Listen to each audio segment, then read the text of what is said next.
Hi everyone, this is Amr and welcome to Fast Corners. Today I'm gonna go through 5 reasons why you should and shouldn't buy an Audi S5, and that's just based on my personal experience. I've had this car for almost 6 months. I bought this in June of this year, and so it's pretty subjective. So let's start with the reasons why you shouldn't buy an Audi S5. Number one, if you're someone who likes storage at the front, this car essentially has none. Besides the 2 cup holders and maybe a small storage, maybe you can put your phone and your wallet. There is essentially none, like I said. And under the armrest, you can only put your phone for wireless charging, and that's about it. Number 2, this car probably has the worst middle seat at the back that I've ever been in. It's not an ideal seat you want to be in for a longer period of time. Maybe for a short journey it's fine, but yeah, it's not really somewhere you want to be. As now I will demonstrate.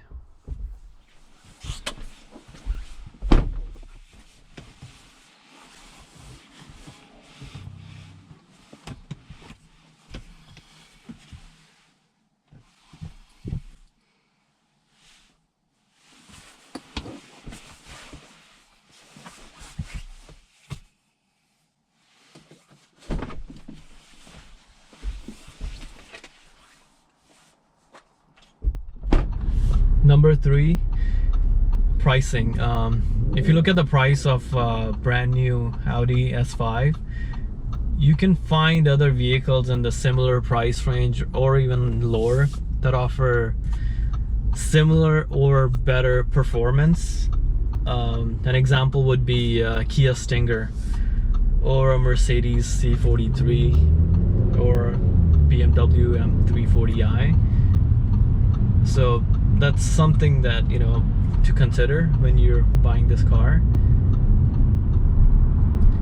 Reason number 4, this car is equipped with the auto on-off, so which essentially means is, if you're at a stoplight, the ignition will cut off. You can override it by turning it off, but it doesn't stay off. So every time you need to turn it off, you have to press that button. So, let's just, for example, you turned it off and you get out of your car, you come back in, start your car, the system is automatically on again. So you will need to manually push that button to turn it off again. And which could be annoying if you're someone who doesn't like the auto on-off ignition. Yeah, it could get a little annoying at times. Reason number 5 is you have to put premium gasoline in this in Canada, which is 91 or 94. So depending where you live in the world, it could get a little pricey, especially that this doesn't have the greatest mileage. So that's something to consider, before you buy an Audi. Alright, so now that we have gone through the reasons that why you shouldn't buy an Audi S5, let's get to the fun part. Why you should buy, an Audi S5. Number 1 reason, look at it. What's not to like? It's visually so appealing. It doesn't have a bad angle from outside. It looks really good, and that's one of the reasons that I ended up buying this car. It looks stunning, to me at least.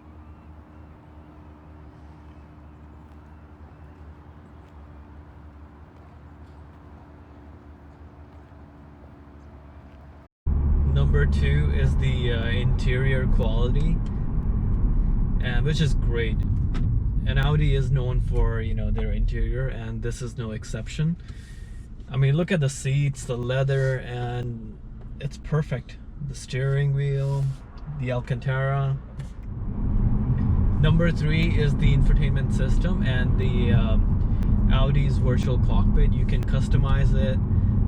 There are options. You can have the navigation on, or it can show you what music you're playing, your phone directory, so on and so forth, along with the speed, RPM, and all the good stuff.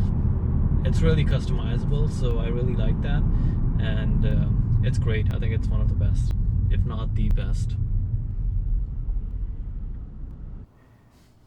In 2020 S5 models, Audi offers the latest version of its virtual cockpit with the 12.3-inch display, as well as a 10.1-inch touchscreen that controls the infotainment system.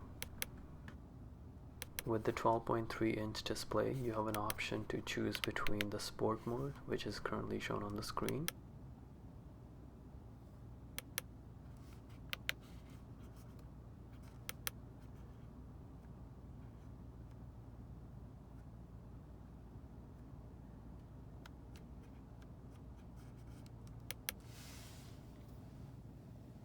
or you can select the S Performance mode through settings, which actually replaces the dynamic mode in the previous models.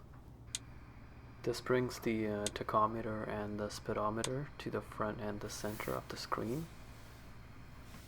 along with the boost gauge and the lap timer function.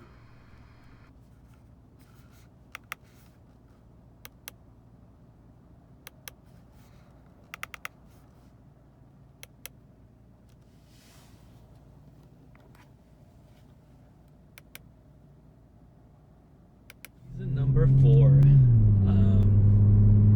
there is a lot of space in the trunk, and this being a sportback, you can just put the seats down and there is plenty of space, and that's a really good benefit in my opinion.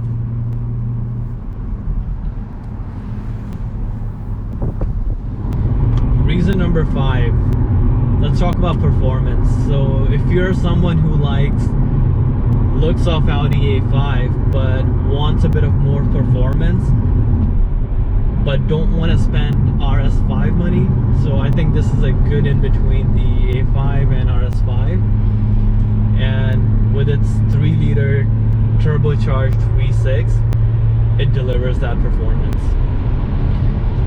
So that's about it.